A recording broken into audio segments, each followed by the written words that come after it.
नमस्कार दोस्तों। सिर्फ 24 घंटे 6,500 टन हथियारों का जखीरा और इस तस्वीरों के बाद मिडल ईस्ट एक बार फिर बारूद के ढेर के ऊपर आकर के खड़ा हो चुका है। या क्या इजराइल अकेले अपने दम पर ईरान पर क्या कोई एक बहुत बड़ा हमला करने जा रहा है? क्या अमेरिका पर्दे के पीछे रह कर के खेल रहा है या फिर खुद जंग से बचने का प्रयास कर रहा है? और क्या दुनिया एक और बड़े वॉर की तरफ बढ़ रही है? इन तमाम सवालों के जवाब का जानने का प्रयास करेंगे आज के इस वीडियो में। गाइस, बीते कल के दिन 30 अप्रैल को कुछ तस्वीरें सामने आई। ये तस्वीर एक बहुत बड़ा संकेत है, एक बहुत बड़े जंग के आगाज़ का। ये संकेत दे रही है तस्वीरें साफ साफ। गाइस, बीते कल के दिन इजराइल में हथियारों की बाढ़ आ गई। एक बहुत बड़ा जखीरा उतरा इजराइल के अंदर। पिछले 24 घंटे के अंदर 6,500 टन मिलिट्री सप्लाई इजराइल में पहुंच चुकी है। दो बड़े कार्गो जहाज हाइफा और अस्दोद पोर्ट पर लैंडिंग होती है। दो बड़े कार्गो जहाज की हजारों टन गोला बारूद, GLTV combat vehicles, military truck और एडवांस सिस्टम। सोचिए, 28 फरवरी के बाद से अब तक 1,15,600 टन हथियार, 403 फ्लाइट्स और 10 कार्गो शिप पहली बार देखने को मिले हैं। ये सिर्फ सप्लाई नहीं है, इतने बड़े पैमाने पर, इतने बड़े आंकड़ों पर ये सिर्फ सप्लाई चेन नहीं है, ये वॉर प्रिपरेशंस मोड है। सीज फायर अगर है भी तो सिर्फ नाम का है। ज़मीन पर जंग की तैयारी चल रही है।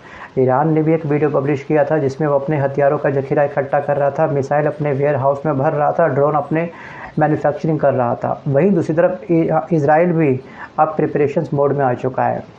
इजराइल के डिफेंस मिनिस्टर ने साफ साफ बीते कल के दिन ये कहा है कि IDF किसी भी वक्त एक्शन के लिए तैयार है। लेकिन असली सवाल दोस्तों ये है, क्या इजराइल अकेले ईरान से लड़ सकता है?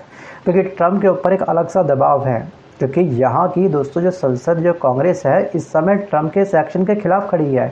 क्योंकि जो वोटिंग हुई थी उसमें 52 में से 47 वोट ट्रंप के एक्शन के अगेंस्ट थे।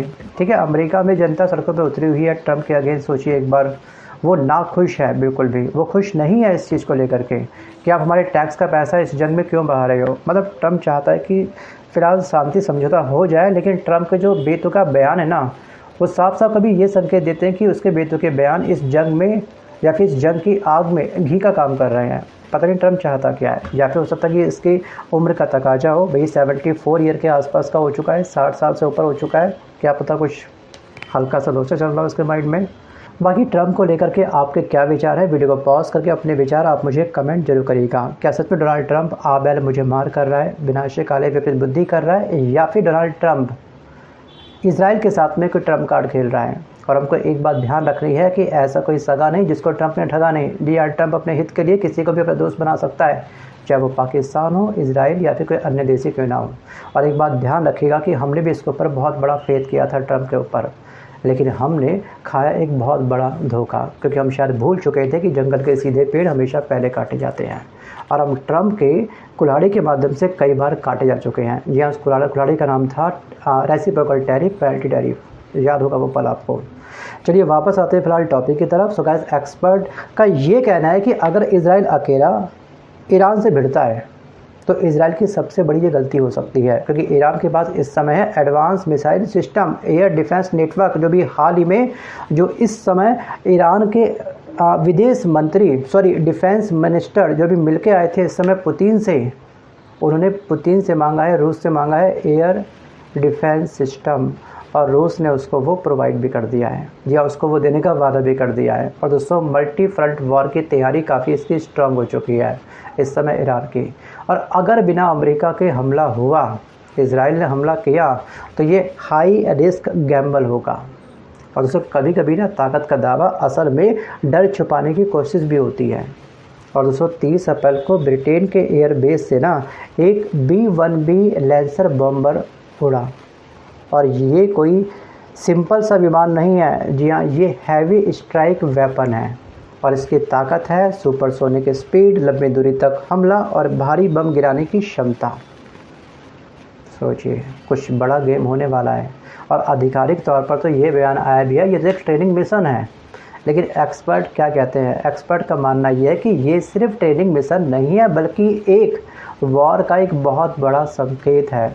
और जब बॉम्बर ट्रेनिंग के नाम पर उड़ते हैं ना, तो इतिहास ये बताता है कि कुछ बड़ा धमाका होने वाला है, एक बड़ी जंग होने वाली है। जी हाँ, चलिए अब बात करते हैं थोड़ा सा ट्रम्प के बारे में भी। भैया वहाँ के चल रहा हालचाल देखिए, अमेरिका का नया गेम प्लान क्या है, थोड़ा सा कुछ इसका अजीब सा ही प्लान है।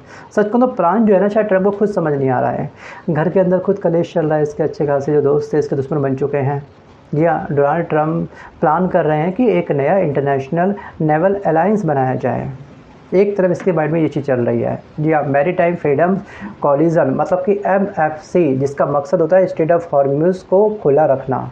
जी हाँ, तेल सप्लाई को सुरक्षित करना और ईरान पर दबाव बनाना इसके माध्यम से बिल्कुल तय है। और ईरान के सबसे बड़ा हथियार है स्ट्रेट ऑफ हॉर्मुज़। जी हाँ, ये इसको अपने हाथ से किसी भी एंगल से नहीं जाने देगा, इत्तू सा भी नहीं जाने देगा। और दोस्तों यहाँ पर ये रास्ता हम सब के लिए काफ़ी इम्पॉर्टेंट है, इसका 100% खुलना काफ़ी ज़रूरी है, और जिसको ईरान ने अब बाधित कर दिया है। जी हाँ, अमेरिका अब अकेला नहीं खेलना चाहता है। जी, वो साफ साफ ये चाहता है कि सब देश उसका सहयोग करें, लेकिन रेसिप्रोकल टैरिफ के माध्यम से या फिर इसका एक्शन जो इसने लिया इस जंग में कूदने को लेकर के, तमाम शक्तिशाली देश इस समय ट्रम्प के अगेंस्ट खड़े हुए हैं। कोई नहीं चाहता इस समय साथ देना। इस समय ट्रम्प अकेला पड़ चुका है, और ये रास्ता जो है ना दोस्तों, अकेले ट्रम्प की बस की नहीं है इसको ओपन करवाना।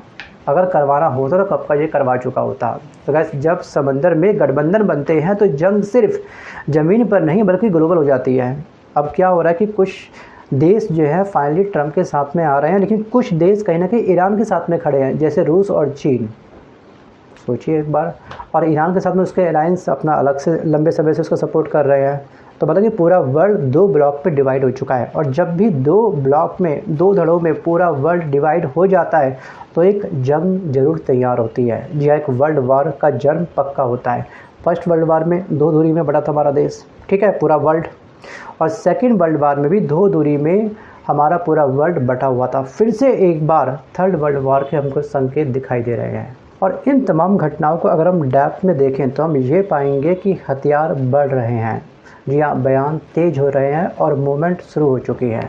लेकिन सवाल अब भी वही का वही है, क्या ये सिर्फ दबाव बनाने की तैयारी हो रही है बस केवल, या दुनिया एक और बड़ी वॉर की तरफ बढ़ रही है। और जंग कभी ना अचानक से नहीं होती है, उसके संकेत पहले ही दिखाई देने लगते हैं। बट इस संकेत के माध्यम से आपको क्या लगता है? Think about it. क्या सच में वर्ल्ड वॉर 3 जन्म लेगा, या फिर बहुत ही जल्द शांति समझौता होगा? Think about it. अपनी राय आप मुझे कमेंट करके ज़रूर बताइएगा।